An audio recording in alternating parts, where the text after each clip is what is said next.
إذا ألقوا فيها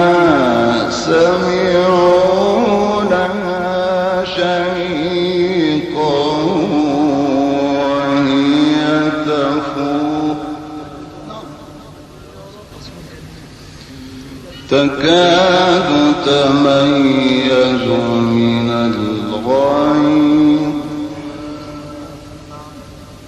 كلما ألقي فيها فوج سألهم خزنتها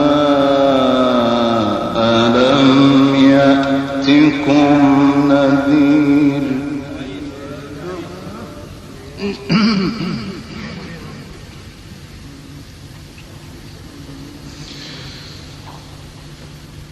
قالوا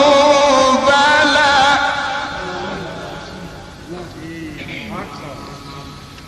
قد جاءنا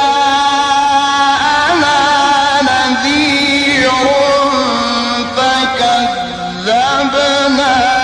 وقلنا ما نزل الله من شيء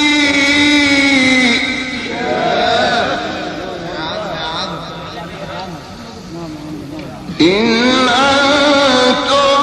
إلا في ضلال كبير وقالوا لو كنا نسمع أو نعقل ما كنا في أصحاب السعير فاعترفوا بذنبهم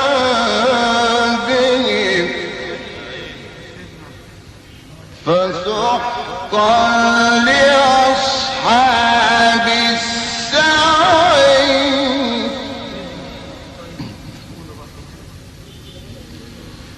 إن الذين يخشون ربهم بالغيب لهم مغفرة وأجر كبير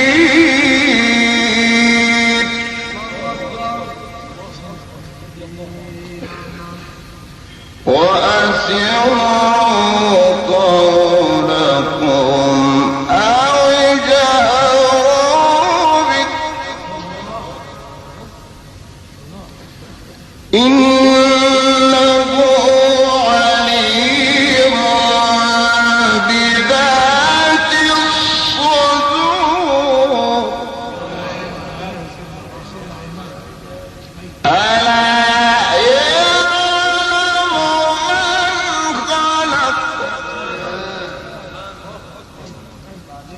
ألا يعلم من خلق ألا يعلم من خلق ألا يعلم من خلق وهو اللطيف الخبير صدق الله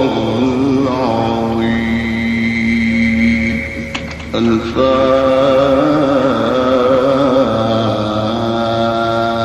الفاتحة.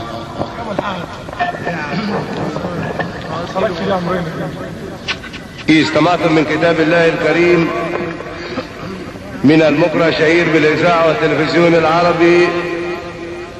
فضيلة القارئ الشيخ شحات محمد أنور، مخازن الفراشة الكبرى، إدارة محروسة صغير وأخيه سامي، تليفون 39 91 قسم نحال الزقازيق. قام بتركيب مكبرات الصوت والإنارة إدارة الحاج عباس وأولاده بقسم النحال بزقازيق. أهل الفقيد أشكرون كل من وساهم في هذا العزاء، وشكر الله سعيكم، والسلام عليكم ورحمة الله.